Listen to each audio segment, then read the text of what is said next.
सुनेत्रा पवारांनी उपमुख्यमंत्री पदाची शपथ घेतल्यानंतर आता फडणवीसांनी एक ट्विट केलंय। कठीण प्रसंगी सुनेत्रा वहिनींनी महाराष्ट्र हिताचा निर्णय घेतल्याचं ते म्हणतात। सुनेत्रा वहिनींचा निर्णय प्रतिबद्धता अधोरेखित करणारा आहे असंही फडणवीसांनी म्हटलं।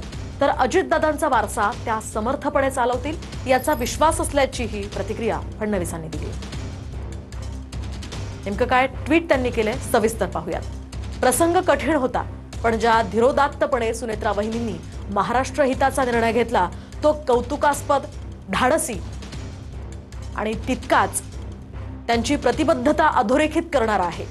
शुभेच्छा देण्यासाठी हा प्रसंग नाही, पण अजितदादांचा वारसा समर्थपणे त्या चालवतील हा मला विश्वास आहे। राज्याला पहिल्या महिला उपमुख्यमंत्री लाभल्या आणि त्यांची ही कारकीर्द यशस्वी ठरेल असं ट्विट मुख्यमंत्र्यांनी केलं। शिवाय भाजप आणि महायुती सरकार म्हणून या कठीण प्रसंगी आम्ही अजितदादा पवार यांच्या कुटुंबियांच्या पाठीशी आहोत असंही फडणवीसांनी म्हटलं।